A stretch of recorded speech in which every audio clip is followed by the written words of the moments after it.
네. 안녕하세요. 이제 청년부 올라가는 정한피치라고 합니다.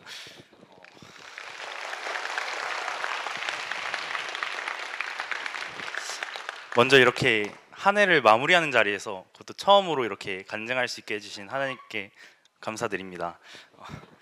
어, 6년 전 제가 처음으로 학생부에 올라왔을 당시에는 말씀에 관심이 하나도 없었습니다. 하지만 학생부 수련회에서 제 또래 친구들이 구원을 받았다는 말을 듣고 저는 남들보다 더 빨리 구원을 받고 싶다는 승부욕을 느끼게 되었고 구원 상담을 신청하게 되었습니다. 이후 중2 여름 수련회 때 구원 상담을 통해서 에베소서 2장 8절 말씀, 너희는 그 은혜로 의하여 믿음으로 말미암아 구원을 받았으니 이것은 너희에게서 난 것이 아니요 하나님의 선물이라. 아멘. 구원은 하나님의 선물이라는 구원의 말씀을 듣게 되었습니다. 그런 후로도 내가 그때 받았던 것이 진짜 구원인지, 내가 믿고 있었던 것이 진짜로 믿는지 확신이 들지 않아 고민하고 방황했던 여러 날들이 있었습니다. 그 당시 저는 학원을 다니느라 수요예배 말씀은 물론 토요일 학생부 예배까지 참석하지 못했습니다. 학원과 학교 생활에만 집중하느라 예배와도 멀어졌습니다. 그런 저에게 하나님께서 나의 롯을 버리라는 말씀을 주셨습니다. 또한 저의 롯인 학원을 버릴 수밖에 없는 상황까지 만들어 주시면서 예배와 가까워질 수밖에 없게 해주셨습니다. 그리고 다시금 안광희 전도사님께 상담을 받으며 내가 예수님을 믿고는 있지만 말씀이 정리가 되지 않았음을 깨닫게 하셨고 나는 약속의 말씀을 따라서 살아가는 복된 자녀임을 확신하는 시간이 되었습니다. 그러자 어느덧 저는 고3이 되었고 대학교 수시 원서 접수의 날이 되었습니다.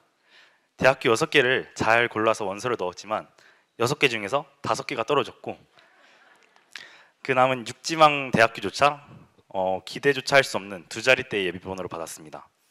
이러한 상황에서 저는 전문대를 갈 것인지 아니면 1년을 더 해볼 것인지 선택을 해야 했습니다. 지금까지 막히는 일 없이 술술 풀려나가던 저의 인생에 처음으로 해결책이 없는 문제가 생긴 날이었습니다. 그러던 중 저에게 수요예배 말씀으로 세상 속으로 나아갈 때 영적으로 손해를 보면 안 된다고 말씀을 해주셨습니다. 그 말씀을 듣고 내가 지금 비록 세상 속으로 나아가려는 선택을 하지만 예배만큼은 꼭 참석해야겠다는 다짐을 했습니다. 그러던 중 지난 수요일 오후 고3들과의 교제 시간을 가졌습니다. 그때 삶의 고백을 하고 있던 중 전화가 왔습니다. 그것은 기대하지도 않았고 불가능하다 여겨 기도로 구하지도 않았던 마지막 남은 6지망 대학교의 추가 합격 전화였습니다. 지금 와서 생각해보니 6지망 대학교에서 예비번호를 받은 것 또한 감사였습니다. 최초 합격이었다면 6지망인이 당연히 붙었어야 했다는 생각으로 하나님께 이처럼 감사를 드리지도 못했을 것입니다. 이번 경험을 통해서 저의 믿음을 다시 한번 되돌아보게 되었고 내가 무슨 걱정과 선택을 하든지 간에 결국엔 하나님의 뜻과 계획대로 저의 삶이 돌아간다는 확신을 가지게 되었습니다. 또한 오늘날 제가 이런 믿음을 갖기까지 옆에서 함께 해주시고 도와주신 학생부 선생님들께도 다시 한번 감사드립니다.